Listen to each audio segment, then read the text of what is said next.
நமக்கு ரத்தத்தில் அதிகப்படியான அந்த பேட் குளுக்கோஸ் சுத்த ஆரம்பிச்சிருது.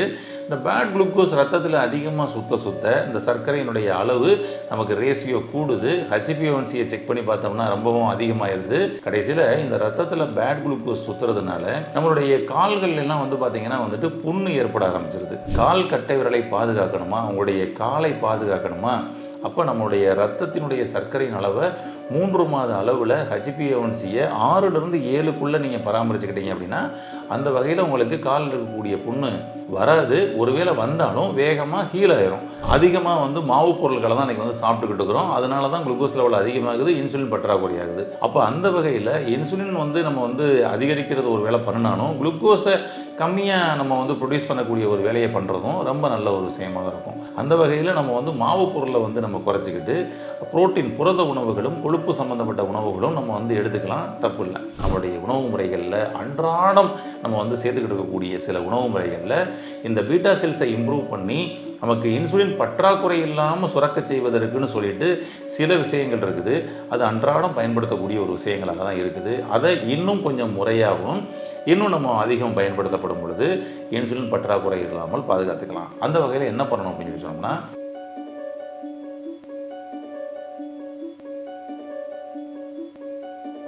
ஹெல்த் கபே சேனல் வியூவர்ஸ் அனைவருக்கும் வணக்கம்.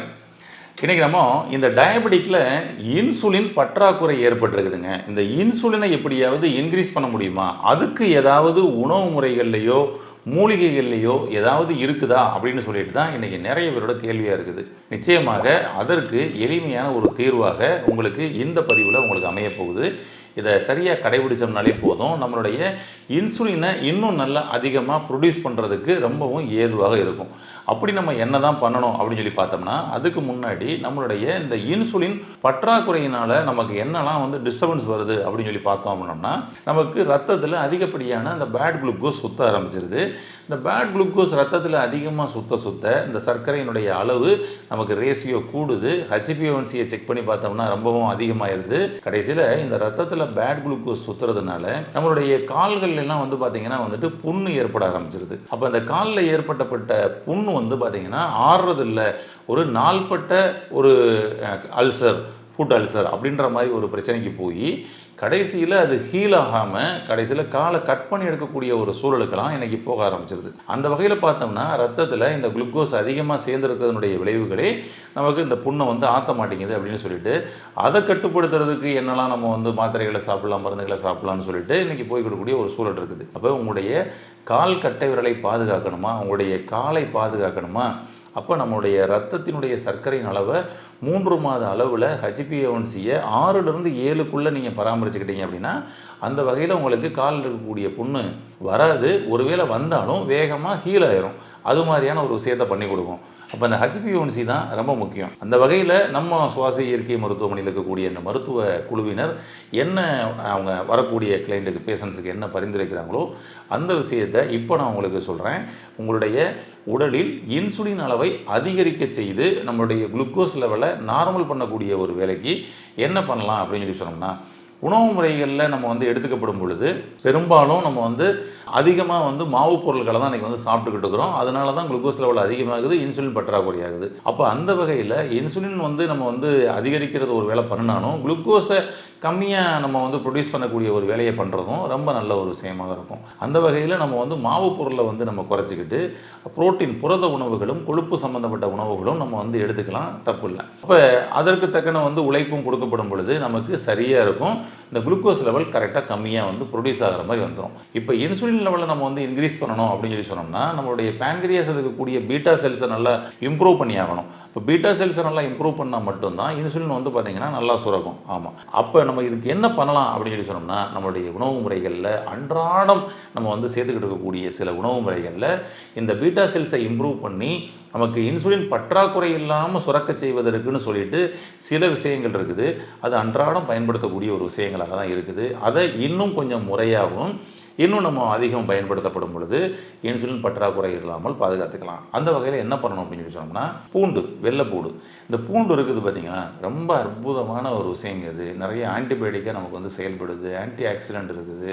ஆமாம், அந்த வகையில் வந்து பார்த்திங்கன்னா வந்து ஏதாவது வந்து புண்ணு, தொற்று எது வந்தாலும் அதை வந்து பார்த்திங்கன்னா வந்துட்டு வரவிடாமல் தடுக்கக்கூடிய ஒரு வேலையை பண்ணக்கூடிய ஒரு வேலையை பண்ணும். நமக்கு வந்து இன்சுலின் சுரப்பதற்கு தேவையான ஒரு என்சைம் இருக்குது அப்படின்றத இன்றைக்கி பேப்பரில் வந்து பார்த்திங்கன்னா வந்துட்டு அதை வந்து ஆர்டிக்கல் வந்து ரெடி பண்ணியிருக்கிறாங்க, சர்ச் பண்ணிக்கிட்டு இருக்கிறாங்க. அப்போ இந்த கார்லிக்கை நம்ம வந்து எடுக்கப்படும் பொழுது இன்சுலின் பற்றாக்குறை இல்லாமல் இன்னும் கொஞ்சம் நல்லா அதிகமாக சுரப்பதற்கு சப்போர்ட் பண்ணி கொடுக்கும். எந்த வகைகள்லாம் எடுத்துக்கலாம் அப்படின்னு சொல்லி சொன்னோம்னா, நீங்கள் வந்து ஏதாவது ஒரு தோசை சாப்பிட்றீங்கன்னா கூட வந்து பார்த்தீங்கன்னா அதை வந்து பூண்டு தோசையாக நம்ம வந்து சாப்பிடலாம். ஒரு பணியாரம் பண்ணுறீங்க, சின்ன வெங்காயம் போடுவீங்க, அது கூட கொஞ்சம் பூண்டு போடுங்க, அந்த பூண்டு பணியாரம். அது மாதிரி வந்து பூண்டை ஏதோ ஒரு வகையில் உங்களுடைய உணவுகளோட சேர்த்துக்கிட்டே வாங்க.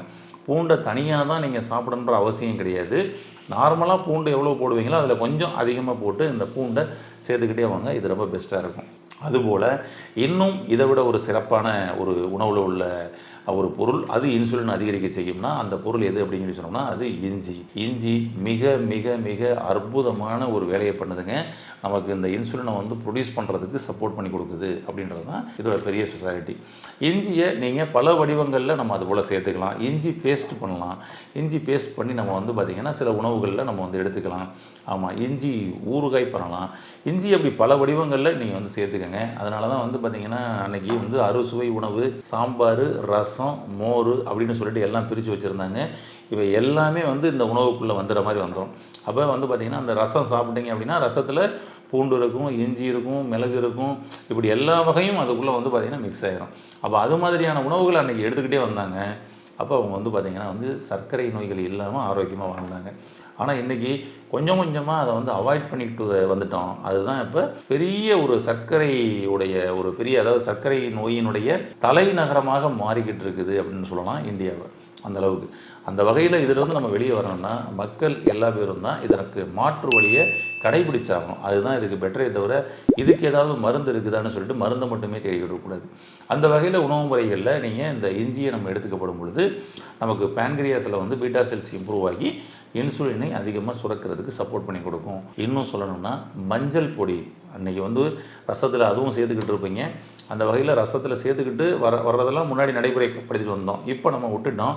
கடைசியில் மஞ்சள் பொடியை வந்து இன்றைக்கி தண்ணியாக சாப்பிட்ற மாதிரி மஞ்சள் தண்ணீர், மஞ்சள் பொடியை வந்து இன்றைக்கி கேப்சூல் வடிவில் அப்படின்லாம் வந்து பார்த்திங்கன்னா மஞ்சள் பொடி அதில் இருக்கக்கூடிய குர்குமினை மட்டும் எக்ஸ்ட்ராக்டாக வந்து பார்த்திங்கன்னா எடுக்கக்கூடிய ஒரு சூழல் இன்றைக்கி ஏற்பட்டிருக்குது. அதில் மஞ்சள் பொடியில் இருக்கக்கூடிய குர்குமினை மட்டும் தனியாக ஒரு எக்ஸ்ட்ராக்டாக நம்ம வந்து எடுத்து அது வந்து ஒரு 1/4 டம்ளர் தண்ணியில் ஒரு 5 சொட்டு விட்டு சாப்பிடப்படும் பொழுது அதுவும் உங்களுக்கு இந்த இன்சுலினை வந்து பார்த்திங்கன்னா ப்ரொடியூஸ் பண்ணுறதுக்கு நல்லா அருமையாக சப்போர்ட் பண்ணி கொடுக்கக்கூடிய ஒரு விஷயமாக இருக்கும். ஈஸியாக சில விஷயங்கள் இருக்குது. அதுபோல் சின்னமன் பட்டை வந்து பார்த்திங்கன்னா உங்களுக்கு இன்சுலினை அதிகப்படுத்துறதுக்கு ரொம்ப அற்புதமான ஒரு சப்போர்ட் பண்ணி கொடுக்குங்க.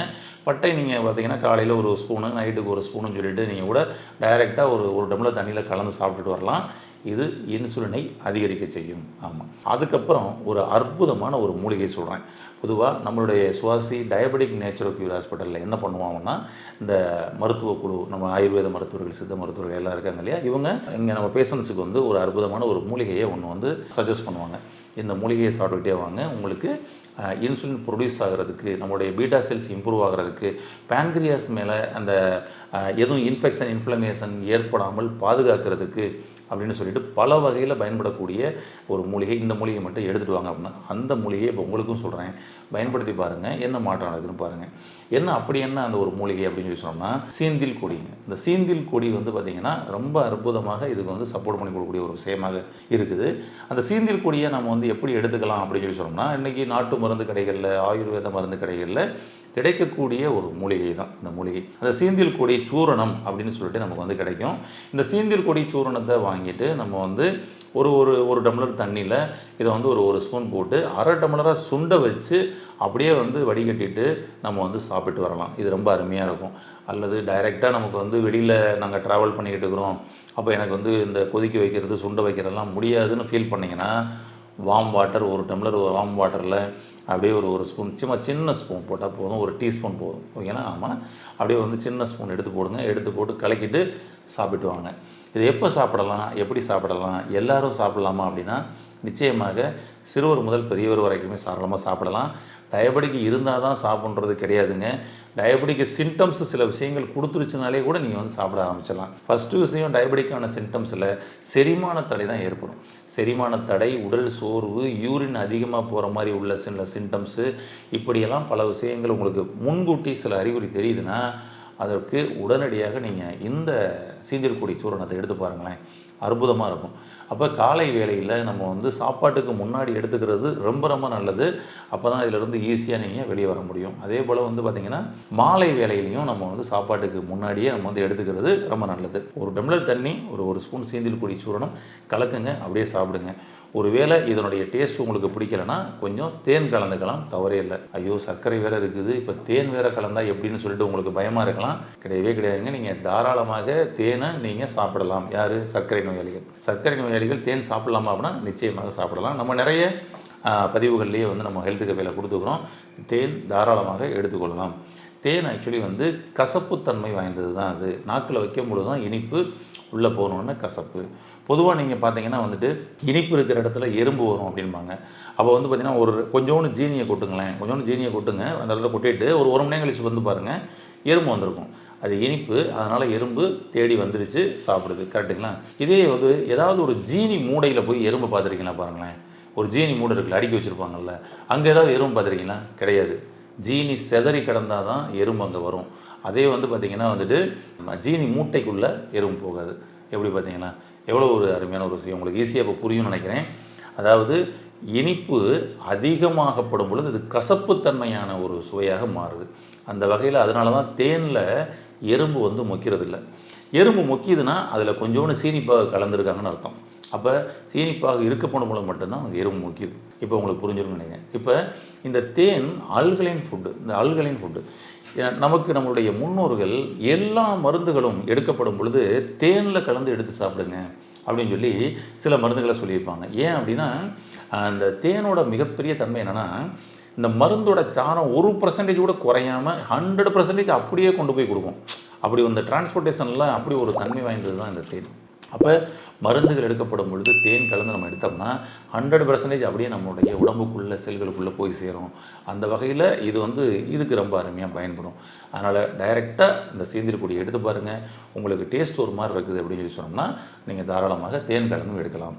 இதை நீங்கள் காலை மாலைன்னு 2 வேளைக்கு நீங்கள் எடுத்துகிட்டே வரப்படும் பொழுது நீங்கள் எவ்வளோ பெரிய கிரானிக்காக நீங்கள் டயபெட்டிக் டிசீஸில் இருந்து அதை வந்து மல்டிபிள் ஆர்கனில் பாதிக்கப்பட்டிருந்தாலும் எடுத்துக்கிட்டு வரும்பொழுது படிப்படியாக உங்களுக்கு சர்க்கரையின் அளவு குறைவதை உங்களால் கண்கூடாக பார்க்க முடியும். கடைபிடிச்சு பாருங்கள். ரொம்ப இதில் கிடைக்கக்கூடிய உங்களுடைய அனுபவங்களை வந்து பார்த்திங்கன்னா வந்து மற்றவர்களுக்கும் ஷேர் பண்ணி அவர்களையும் கடைபிடிக்க செய்து ஆரோக்கியம் அடைய செய்யுங்கள். மகிழ்வித்து மகிழுங்கள். வாழ்த்துக்கள். நன்றி. இந்த வீடியோ உங்களுக்கு பிடிச்சிருந்தா லைக் பண்ணுங்க, ஷேர் பண்ணுங்க, கமெண்ட் பண்ணுங்க. மறக்காம ஹெல்த் கஃபே தமிழ் சேனலை சப்ஸ்கிரைப் பண்ணிட்டு பெல் பட்டனை கிளிக் பண்ணிடுங்க.